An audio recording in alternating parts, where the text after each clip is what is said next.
Y'all, me and Megan, we going through a season right now.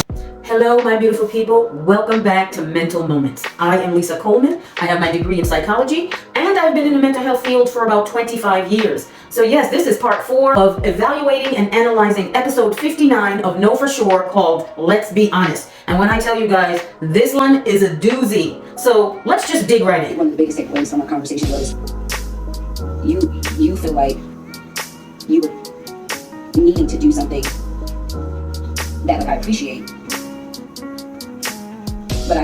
but maybe I only I feel like it was like fatigue. Mm-hmm. And it's like, well, you're fatigued because you are, but I forget doing it out of fear. Right, because you feel like I need something from you, or I'm gonna be disappointed if I don't. But I also sometimes feel like, or maybe this is a question, do you feel like you do that because I would do that for you? Like my expectations are of me. I haven't thought about that. I don't is that what the fear is? Or not fear, but do you feel that because I would do that for you? Like when you were like, do you do that because that's how I would think?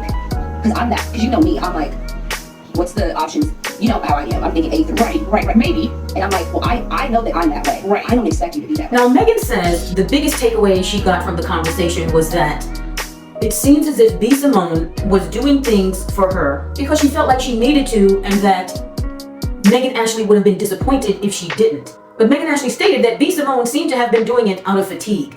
So I thought that was an interesting commentary, the way she mentioned that B. Simone was doing these things for her and with her, but out of a fatigue type of behavior.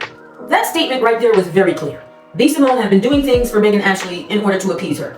Some of the things she was doing was exhausting her. And apparently it was showing up in her personality as someone just being fatigued. It may have been represented in just her body language. So those things can be picked up in someone's body language. And that's kind of the picture I'm getting in my head, that whatever B. Simone was doing, which was to appease Ashley, it began to tire her. She began to wear down, and it was showing in her body language, probably with deep sighs and just looking tired.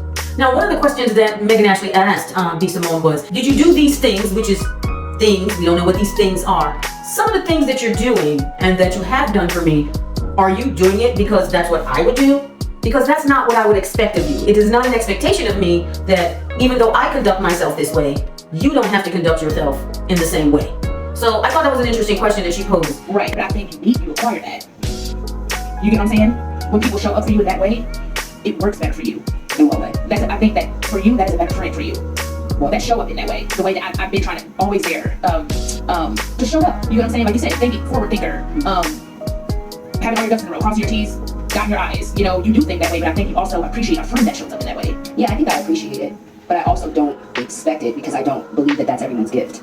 You might not expect it, but I feel like when you don't get it, it lets you down. And I've experienced that. One of the things that B. Simone said to her, I thought was an interesting response. And she said, you require your friends to show up in the same way that you conduct yourself. These are part of your requirements as a friendship with you. And you have shown that these are the things that you require. And Megan Ashley pretty much asked her, well, what do you mean? How do I require you to show up as a friend? And she's saying, like, always being there, being a forward thinker, having all your ducks in a row, dotting your I's, crossing your T's. What I evaluate from that statement is this person requires a lot of time as far as in a personal friendship from her friends. And we're not talking about the business aspects because they already know what they need to do as far as the business aspect. But this discussion is about their personal friendship.